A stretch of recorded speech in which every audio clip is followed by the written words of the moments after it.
Mes frères en islam, ce que nous faisons, souvent des consultations, qui me disent ah j'ai un marabout là ici, il faut aller te consulter. Hein? Toutes ces consultations, avant ta naissance, tu n'as pas consulté. Tu es né, tu n'as pas consulté. Tu as marché sans consulter. Tu es devenu homme sans consulter quelqu'un. Maintenant en train de chercher ce que tu vas battre ici. Au lieu de te battre, chercher de quoi nourrir.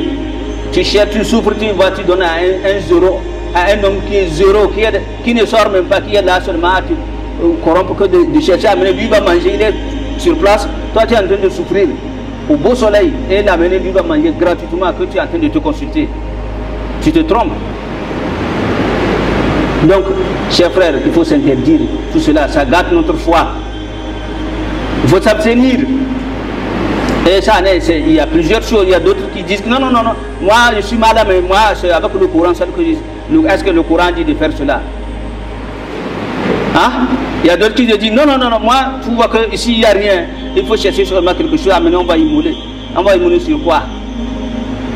Il a une idole dans sa chambre qu'il est en train de mouler là-dessus. Et toi aussi, tu en crois à ça. Mais tu vas mourir un jour, on va t'enterrer. On dit que notre frère est mort. Ou bien? Parce que nous, ce que nous voyons, tu priais avec nous, mais au fond, alors que tu n'étais pas croyant.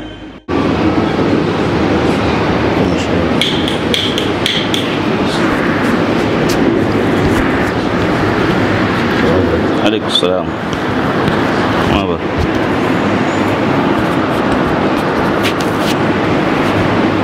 طيب شكرا.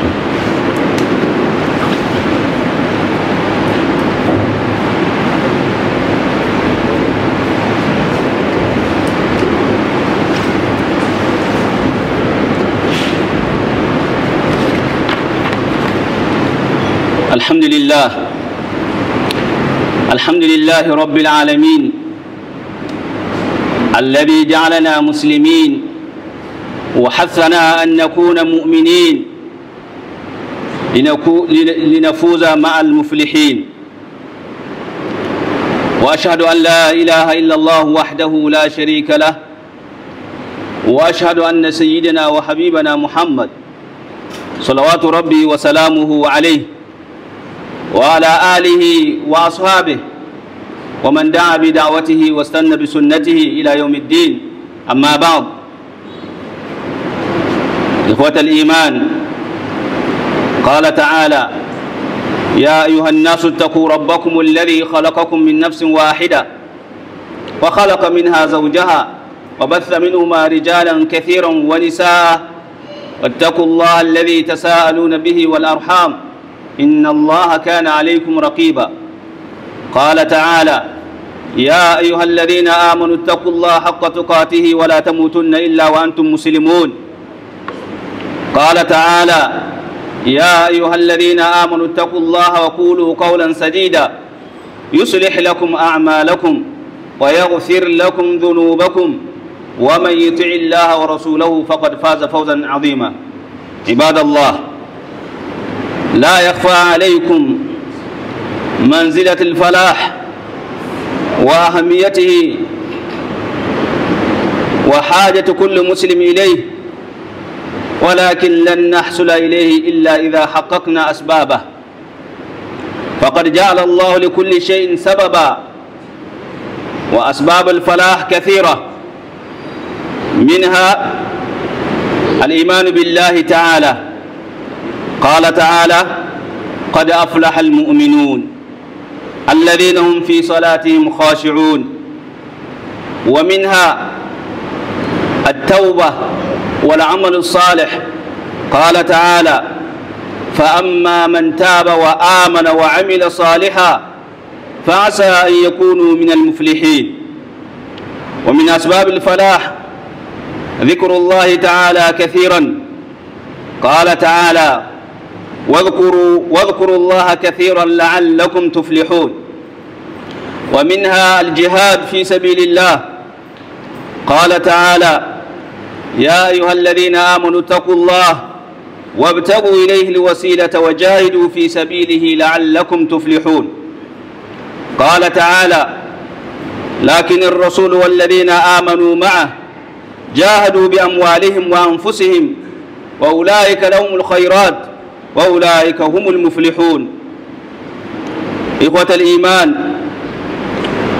ولا نزال نذكر أسباب الفلاح، فنقول منها ترك شرب الخمر. قال تعالى: يا أيها الذين آمنوا إنما الخمر والميسر والأنصاب والأزلام رجس من عمل الشيطان فاجتنبوه لعلكم تفلحون. قال صلى الله عليه وسلم: كل مسكر خمر وكل مسكر حرام. بارك الله لي ولكم في القرآن الكريم، ونفعني وإياكم بما فيه من الآيات والذكر الحكيم. أقول ما تسمعون، أستغفر الله لي ولكم ولسائر المسلمين من كل ذنب فاستغفروه إنه هو الغفور الرحيم.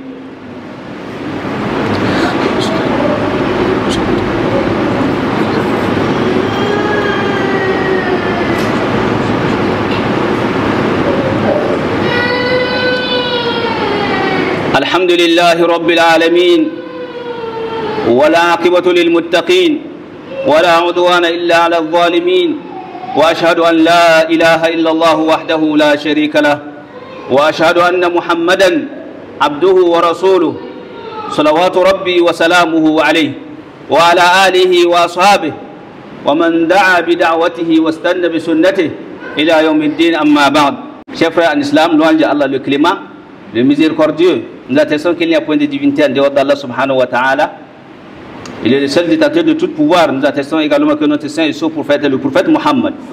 Que la paix et la bénédiction d'Allah soient sur lui et ses compagnons et tous ceux qui l'ont suivi sur la droiture jusqu'au jour dernier. Chers frères en islam, notre thème, notre sermon aujourd'hui est le thème comment réussir. Ceux qui vont réussir ici-bas monde, ce sont eux qui vont réussir dans l'au-delà. Ou bien les œuvres que nous allons mener, les actes que nous allons mener pour avoir la réussite, pour réussir ici-bas monde, une bonne vie, une meilleure vie ici-bas monde, et avoir une meilleure vie aussi l'au-delà. La meilleure vie, quand on parle de la meilleure vie de l'au-delà, c'est le paradis, que tout le monde le sait. Tous nous sommes ici dans la mosquée. Si on te demande la première chose que tu cherches auprès d'Allah subhanahu wa ta'ala, tu vas dire le paradis. C'est ça, non? Que Allah nous accorde son paradis. Donc, dû à cela, il y a des actes qu'il faut poser pour avoir une bonne réussite. Et cette réussite, ça concerne ici-bas monde et ça concerne aussi l'au-delà. Donc, chers frères en islam, ces actes sont beaucoup nombreux qu'on ne peut pas tous citer, mais on en a cité quelques-uns qu'on va expliquer très rapidement pour finir notre sermon, Inch'Allah. La première des choses, al-iman billah, croire à Allah subhanahu wa ta'ala. La croyance fait partie des œuvres qui mènent vers la réussite. Chers frères en islam, si tu es musulman, il faut être musulman un peu partout. Tu es musulman chez toi, au dehors tu es musulman et tu es musulman dans ta chambre. On se comprend. Donc les musulmans, ils ont des caractères qui mènent, que l'islam a enseigné. Et la plus grande caractère qu'on enseigne toujours, et chaque prêche on répète là-dessus, c'est la croyance, de croire en Allah subhanahu wa ta'ala. Mais bien sûr que souvent si on parle de la croyance, on se dit, bien sûr que nous sommes tous des musulmans, nous sommes tous des croyants, mais il faut préserver. La préservation de cette croyance est très importante, parce qu'il y a des hadiths que le prophète en a parlé, alayhi salatu wa salam. Tu peux être croyant aujourd'hui et mourir le lendemain mécréant. Vous voyez? Cela est possible. Donc quand on parle de la croyance, comment faut-il fortifier la chose et la préserver et mourir là-dessus. Donc en faisant cela aussi, tu vas réussir le jour dernier. Tu vas réussir ici et tu auras une réussite aussi le jour dernier. Car Allah nous dit ceci dans le Coran, Qad aflaha al-mu'minun. Il a appelé avec les croyants. Ils ont réussi. Qui? Les croyants al-mu'minun, ceux qui ont cru à Allah subhanahu wa ta'ala. Et qu'est-ce qui fortifie leur croyance? Alladhina hum fi salatihim khashi'un. Ceux dont dans leur prière ils sont humbles. En venant pour prier, tu sais que tu pries à cause d'Allah subhanahu wa ta'ala. Tu prends ton temps. Tu pries, tu sais que tu es devant ton Seigneur, que tout ce que tu en as besoin ici-bas et au-delà, il peut t'en accorder. Donc il faut prendre ton temps pour cela. Et on en a précisé que ceux alladhina hum fi salatihim khashi'un, dans leur prière, ils sont humbles. Mais souvent, nous voyons nos frères, d'autres frères qui viennent pour prier, s'ils viennent Allahu Akbar, ils commencent à compter les ventilateurs de la mosquée. Ou bien, si l'année est finie, il commence maintenant à voir combien de clients il a eu aujourd'hui. Il va finir sans savoir ce qu'il a fait. C'est comme celui qui est venu faire un théâtre. Non, mais on a dit alladhina fi salatihim khashi'un. Ils sont humbles dans leur prière. Il faut tu es devant Allah subhanahu wa ta'ala, tu es devant un Seigneur, le créateur du ciel et de la terre, que tu en cherches sa miséricorde. Et que tu veux une bonne réussite ici-bas, monde et l'au-delà. Donc il faut être humble dans ta prière et tu auras une bonne réussite. Que Allah nous accorde cela. Et ça fait partie de ces œuvres aussi, chers frères, ces actes, se repentir auprès d'Allah subhanahu wa ta'ala et œuvrer des bonnes œuvres. Car Allah nous dit ceci, tous ceux qui se repentirent auprès de lui, Allah subhanahu wa ta'ala, et ont cru en Allah. En dehors de cela, wa amila salihan, ils ont œuvré des bonnes œuvres. Fa'asa ulaika yakunu minal muflihun. Allah subhanahu wa ta'ala, certes, ces gens-là seront ceux qui vont réussir. Donc, chers frères en islam, vous voyez que Allah, en parlant de, on en a parlé aussi de repentir les sermons passés, ou bien on a parlé de long au large. Et Allah, en disant cela, il a dit wa aman, et on cru. Voilà qu'on vient de citer la première des choses, al-iman. Et en dehors, pour fortifier cette croyance, wa amila salihan, il faut œuvrer des bonnes œuvres. Et la plus grande chose parmi les bonnes œuvres, c'est, chers frères, accomplir les obligations d'Allah subhanahu wa ta'ala. Et en dehors de cela, amener ce qu'on appelle les nawafil, les surrogatoires. Hein? Et amener des prières surrogatoires ou bien des œuvres surrogatoires qui n'est pas obligé. Après les obligations, maintenant ceux qui viennent, c'est les surrogatoires qu'on appelle la sunna. Donc en œuvrant cela, ça fortifie notre foi et ça fortifie aussi notre croyance auprès d'Allah subhanahu wa ta'ala, et ce qui fait qu'il nous donne maintenant une bonne réussite. Ça va nous donner une bonne réussite ici bas monde, et ça va nous donner aussi une bonne réussite au-delà.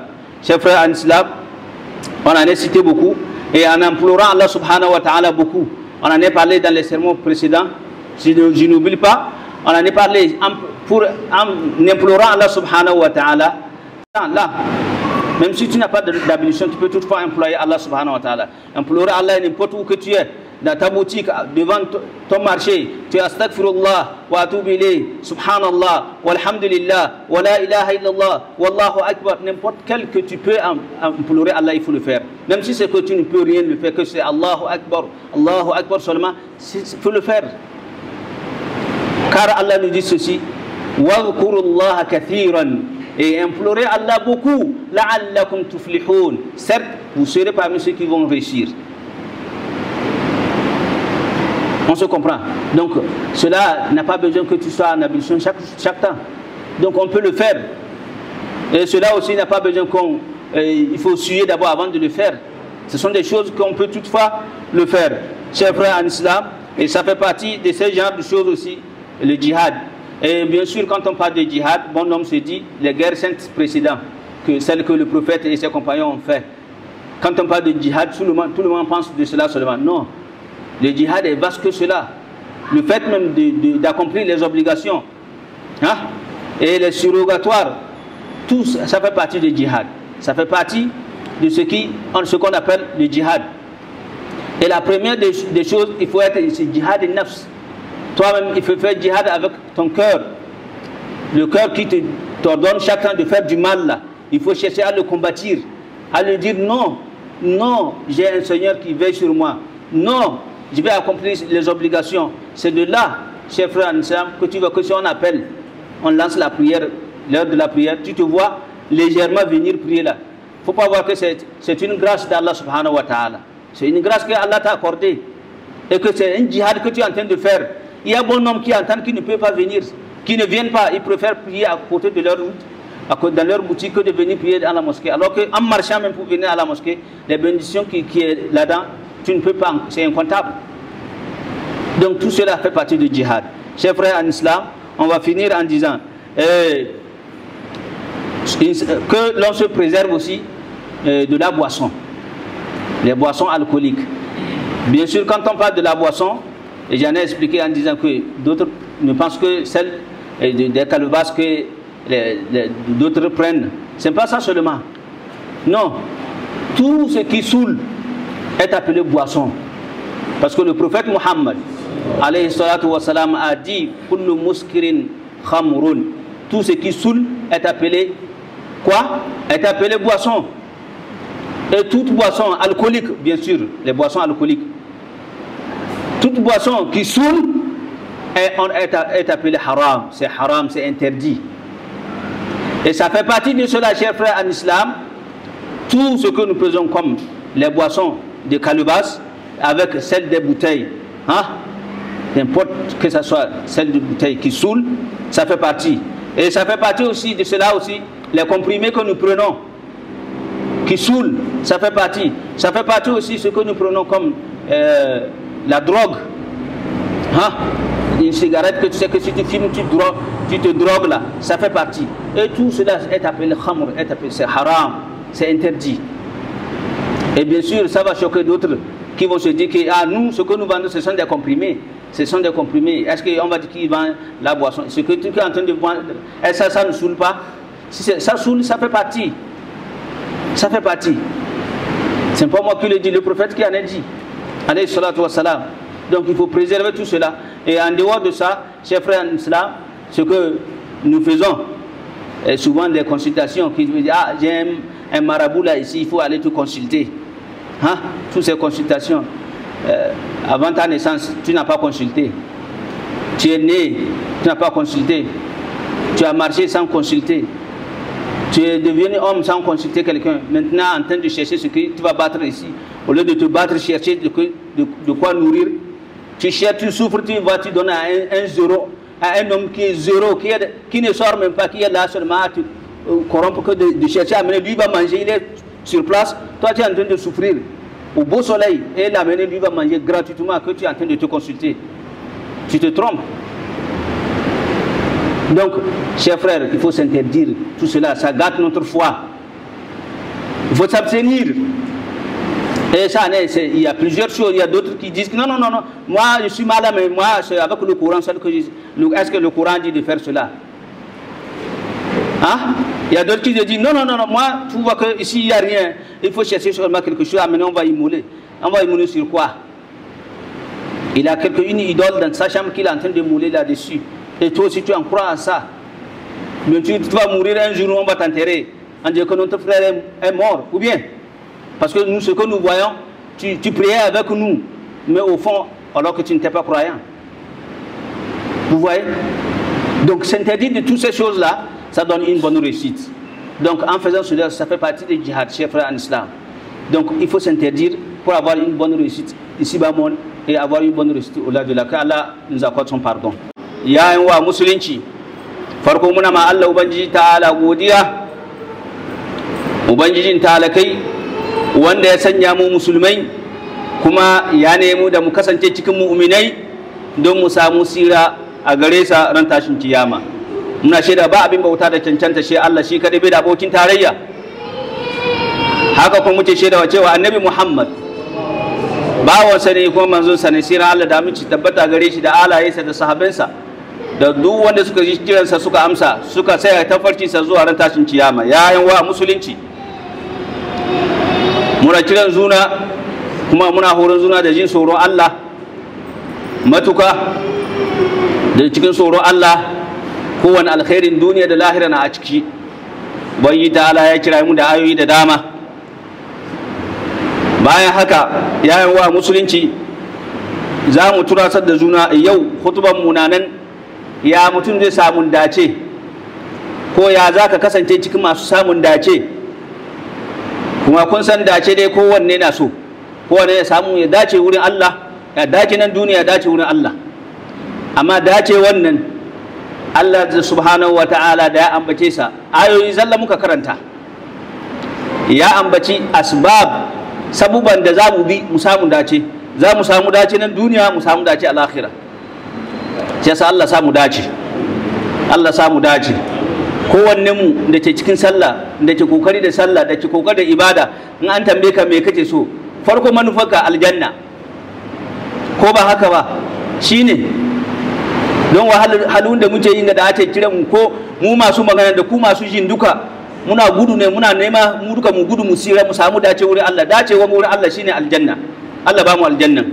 To shi yasa ubangiji ta'ala da gandamansa da tausayinsa sai ya sanya mana asbab, sabban da zamu bi mu samu wannan dace. Yana cikin waɗannan wanda zamu karantar da juna kadan, sai muka ce la shakka cewa kowane musulmi na son ya dace nan duniya, ya dace na can lahira. Amma sabban da zamu bi mu samu dacin, sabban na da yawa, amma za mu ambaci wasu a ciki wanda ya kamata mu kama, wanda bai bukatan ka fidda ake ka sai da dukiyanka duka sannan ka samu wannan. A'a, da ikon ka ne za ka iya kai, kai talka ne, kai mai kudi ne, kai kowane halin da kake cikin wannan kana iya yi. Mun fahimci ko? Sai sa Allah samu dace. Farko shine imani da Allah, shine imani da Allah. Yayin wa musulunci, duk lokacin da ka samu a cikin zuciyanka kana da nasuwan imani, da lokacin aka ambace Allah kana jin tsoro, za ka yi wani aiki, mugun aiki, kana ce oh Allah na gani na fa a cikin zuciyanka, ba tare da wani ya yi maka magana ba. To kana da mai imani da Allah, ka san kamar wannan imani na saka samun dace wurin Allah. Sai sa ubangiji ta'ala da ya kira mu gaba da yace qad aflahal mu'minun, sun samu dace suwa mu'minai wanda suke da imani a zuci. Yace alladhina hum fi salatihim khashi'un, wadanda a cikin sallansu akwai tsoro Allah, suna da nasuwa. Mun fahimta? To wannan za mu kara kan imani na sai mu duba kana cikin ko ba ka nan ciki. Ina gande duk muna kodai ko ba mu nan cikin mu kasance cikin wadannan mutane. Allah samu a ciki. Mun mutum ka samu cikin imani cikin sallanka kowane lokaci kana da nasuwa. In ka saya cikin sallah ka san kamar kana gaban Allah ne. Abin da ke cikin zuciyanka na roƙon Allah ka roke shi cikin sallah, cikin sujjadanka ka roke Allah zai karba ma. Muna fahimta? Shi yasa imani ina cikin sabbar da ke sa mutum ya samu dace wurin Allah. Shi yasa Allah kara mana imani. Ina ga cikin waɗannan sabubba ya wa musulunci yin tuba, kuma tuba mun ambace sa mun yi magana da dama da ya wuce ko yin tuba da yin aikin kirki. To yin haka ina kan sa mutum kuma ya samu dace. Shi yasa ubangiji ta'ala da zai ambace sai ce fa amma man amana, fa amma man taba, amma waɗanda suka yi tuba akan miyagun ayyukan da kake aikatawa, ka ji wa'azi ne, ka ji tsoron Allah sai ka tuba, wa amana baya haka kai imani, wa amila salihan kai aikata aikin kirki, ubangiji ta'ala ya ce fa asa an yakunu minal muflihin, ya ce waɗannan mutane za su kasance cikin masu dace. Mun gane ko? Shi yasa ibn kathir da ya zo cikin tafsirin wannan aya da yake fa amma man taba wa amana wa amila salihan, sai ce fi dunya fa asa an yakunu min al-muflihin fil akhirah.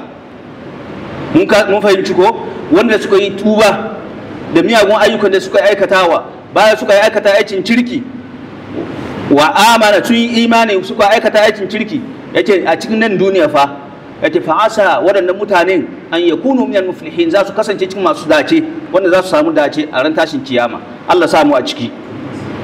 Yayan wa musulunci yana cikin samun dace, rayuwanka ta sawwaka ambaton Allah da yawa, kana ambaton Allah da yawa. Inda ba ku manci ba, mun taɓa yin hutuba dangane da ambaton Allah.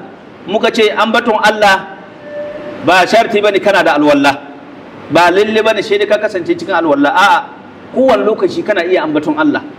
Kana zaune a shagonka, subhanallah walhamdulillah wala ilaha illallah wallahu akbar astaghfirullah wa atubu ilayh subhanallah wa bihamdi Allahu akbar la ilaha illallah. Duk wanda ya sawwaka a bacinka ka ambaci, ana cire ambaton Allah. Shi kowane lokaci kana iya yi. Yin haka na bar mutum ya samu dace. yin haka ina bar mutum ya samu dace nan duniya, rayuwarsa zai sauwaka kuma zai samu dace ran tashin ciyama. Mun yi maganan zikiri ambaton Allah nan da dama, inda ba ku mance ba za mu sace yi wata rana da iko Allah. Shi yasa ubangiji ta'ala ya ce wadhkurullaha kathiran la'allakum tuflihun, ku ambaci Allah da yawa, ku kasance masu ambaton Allah da yawa, la'allakum da hakika tuflihun za ku samu dace. Muna fahimta? Sai sai yan wa musulunci ayyuka ne da bai kallafawa, bai bukata she ka sai da shagon ka duka sannan ka ambaci Allah. Ina bukatan haka, ina bukata she ka yi zufa ka yi ka ambaci Allah, bai bukata. Abu ne da muka iya, za mu iya yin shi kowane lokaci, da mu doci lokacin mu muna kashewa mu yi maganan wane, mu zagi wane, mu ambaci wane, da zaka kwashi zunubi ka doci wannan lokaci kawai kana ambatan Allah, kana ambaton Allah, kana zamne kiliyan bai zo ba ka ta ambato Allah, astaghfirullah wa atubu ilaihi, kuma Allah zai kawo kiliyan mai albarka, inda ya zo bai sai bashi ya sai kashi ya baka ka an shi ka amfana. To Allah sa mu dace.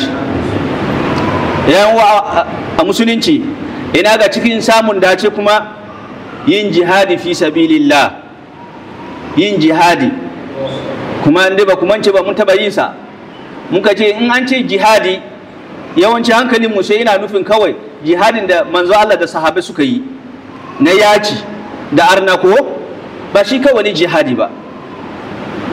Mun gane jihadi, akwai jihadi na gangan jiki, kai da kanka kai ma kanka jihadi, kanka kama kanka yin gamugun aiki. Jihadi ne mutum duk lokacin da kace gan kinka an ambaci an cire sallah ka iya ka zo, so nawa ana ciran sallah kana zuwa wurin suna zamne, ka zo kai sallah ka koma suna wurin, jihadi ne. She ka kama su ba su son sallah, ba su son aljanna, suna so amma rinjayen shaitan. To kai da kinka da kai kokari kana zuwa nan jihadi ne. So nawa mutane ta zuwa ka zo cikin masallaci kana nafila, dole ne ka yi nafila? Ba dole bane, amma yin sa ina kasance cikin jihadi. Muna fahimta? Sai san in an ce jihadi ina kofa mai fadi, yin alkhairi, ambaton Allah jihadi ne. Yin alkhairi ka fidda abin da Allah ya sauwaka maka, ka ba mutum, ka taimaka dan wanka, yin jihadi ne. Muna fahimta? Shi yasa duk wani abin da zaka ambaci na ibada to ina cikin jihadi. Shi yasa yan uwa musulunci mu yi kokari yin jihadi. Farkon jihadi shine kai jihadin nafs, kai makinka jihadi da shaitan, kare yin jaye ka wurin ibada. Duk lokacin da aka kira sallah ka kasance cikin wanda farko wanda za su zo a masallaci, wanda za su ce ma shaitan a'a baka da rabo wurina, ni inda aka kira ni wurin ne zani, kana makinka jihadi. To Allah sa mu kasance haka nan. Ubangiji ta'ala ya ce ya ayyuhal ladina amanu taqullaha wabtagu ilayhi alwasila wajahidu, kun gane yace wajahidu fi sabilihi la'allakum tuflihun. Ubangiji ta'ala ya kiraye mu da masu imani, yace mu ji tsoron Allah. Muna ganewa imanin shi ke sa kowane lokacin kana da imanin an ce ka ji tsoron Allah, za ka samu wani nau'i cikin abu cikin zuciyanka, za ka samu wani wajen cikin zuciyanka, za ka samu wani razana a cikin zuciya. To malam ka tabbatar cewa akwai imani. Amma duk lokacin da ake ce hey wani ka ji tsoron Allah fa, kai kawai ka ji ne ka tashi bi ma amfani ba, to ka koma ka duba imaninka. Allah samu dace. Shi yasa ubangiji ta'ala ya kira mu ya ce mu ji tsoron Allah, kuma mu nemi gare sa wasila, kusanci. Ana kusanta da Allah da yin nafilfili. Farko kusanci shine ka kiyaye wajibi, abin da yake wajibi dole akan ka yi, ka kiyaye wannan. Bayan haka sai kana neman kusanci da Allah da me da nafilfili, abin da yake ba wajibi bane kana kokarin sa, kana neman kusanci da Allah. Ka kuma ce cikin wani hadisi manzo Allah sallallahu alaihi wa sallam yace ta'arraf ila Allah fi ar-rakha ya'rifuka fi shidda. Ka gane Allah lokacin da kake da nasuwa, kana da lafiya, ba wani damuwa ta tare da kai, to lokacin da ka shiga cikin masuwa, cikin damuwa, Allah zai gane ka, ko ba haka ba? To in dai kana da nasuwa, kana da lafiya, lokacin da babu wani damuwa gare ka, baka gane Allah ba, ana kiran sallah kai baka damu ba, baka damu da kiran sallah ba, baka damu da yin sallah, baka damu da nafila, baka damu da wani abu na ibada ba. In ka zo ka shiga masuwa, wani ciwo ya kama ka, kagan ciwon gade, hey la haula wala quwwata, ko ya kama wanda yaronka ko matarka ko abin da yake wajibi ne, dole ne kai zaka yi infaki, shi ka koma kowane dare kana Allah ya Allah ya Allah ka tuna fa lokacin da ya baka lafiya ya baka nasuwa baka san da shi ba, da ka zo da masuwa zai gane ka. To mu ji tsoron Allah, bayi Allah, mu nemi kusanci ga Allah tun lokacin da muke da lafiya, muna da karfi. Ba abin da zai hana mu yi ambaci Allah, ba abin da zai hana mu yi ibada. To mu yi lokacin nan, mu doki wannan lokacin mu nemi kusanci ga Allah. Wallahi lokacin da ka shiga na wasu ka daga hannu Allah zai karba ma. Muna fahimta yayan wa musulunci. Yace bayan haka ce Allah yace wajahidu fi sabili, sannan ku yi jihadi akan hanyar Allah, akan tafarkin Allah, kan daukakan surar Allah, la'allakum tuflihu, da hakika za ku samu sira, za ku samu dace. Allah sa mu kasance cikin masu samun dace.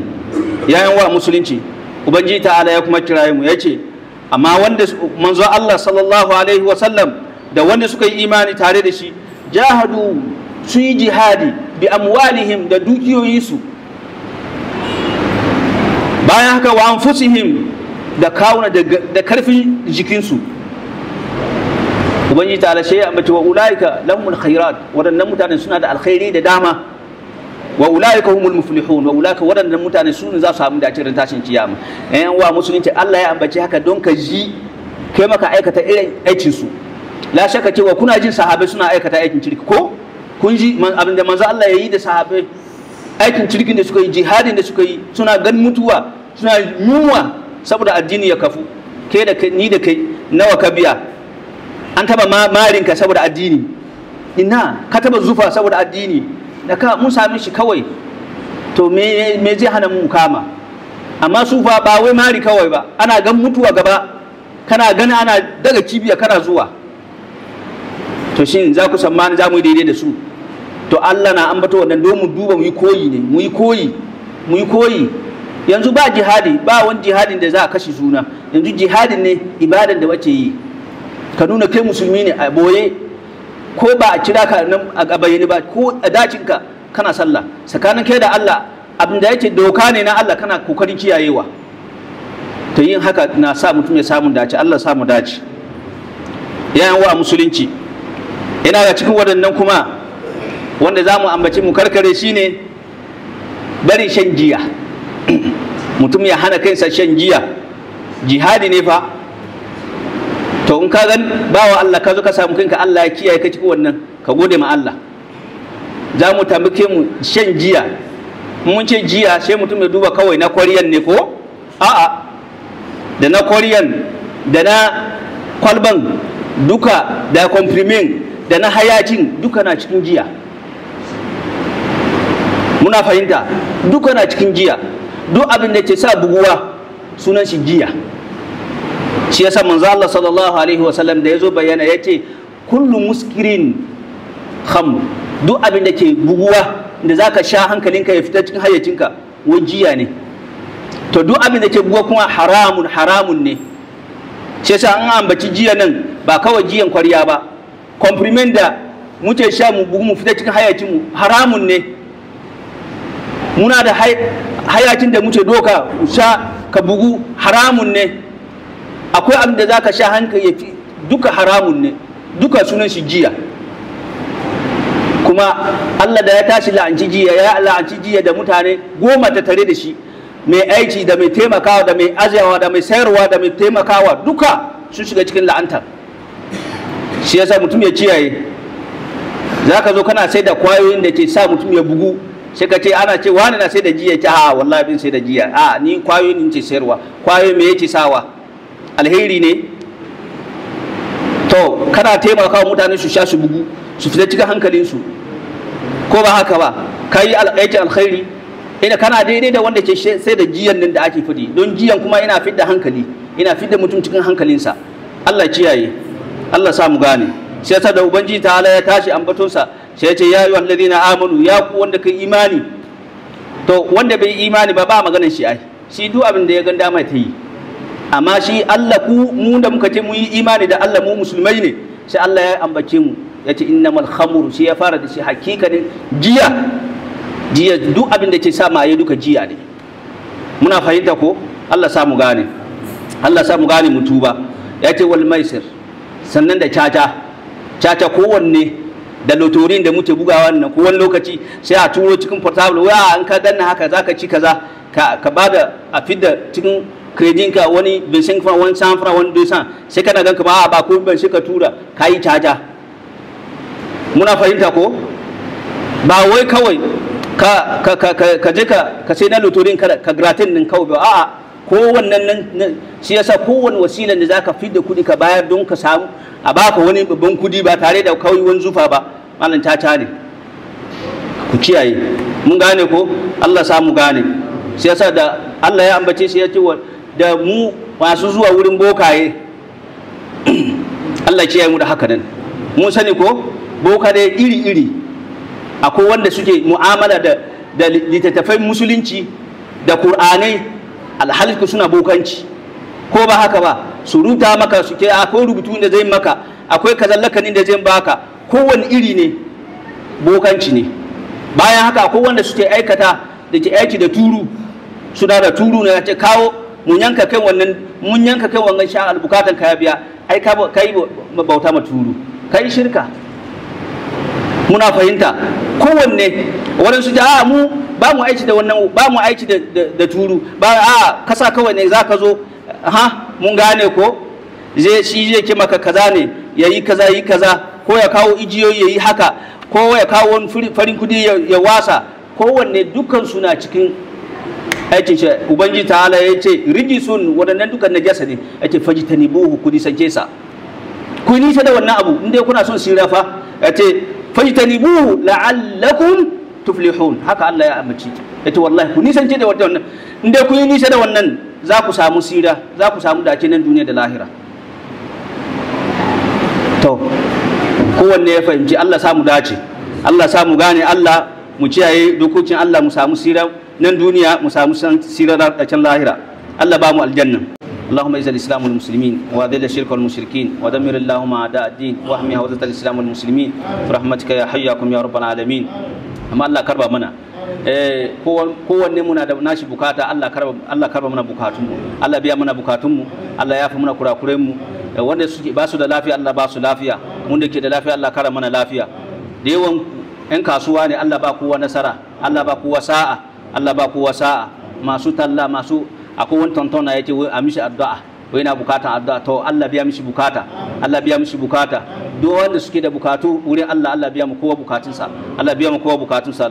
Allah sa mu dace nan duniya da lahira, Allah sa mu dace nan duniya da lahira. Ƴan uwanmu da ke likita suna bukatan addu'a mu, Allah ka ba su lafiya, Allah ka ba su lafiya. Togo Allah kara mana zaman lafiya, Allah kara mana zaman lafiya. Sojojin mu da ke can ko ina suna kare gari da miyagun mutane, Allah ba su lafiya. Cikin gidajen su Allah ba su zaman lafiya, Allah ba su zaman lafiya. Gabaci daya na Togo Allah ba mu zaman lafiya. Duk ƴan uwa da ke garuka daban-daban da ke bukatar zaman lafiya, Allah ba su zaman lafiya. Allah kare mu gabaci daya. اللهم صل على محمد وعلى ال محمد كما صليت على ابراهيم وعلى ال ابراهيم انك حميد مجيد وبارك اللهم على محمد وعلى ال محمد كما باركت على ابراهيم وعلى ال ابراهيم انك حميد مجيد وقم الى صلاتكم يرحمكم الله.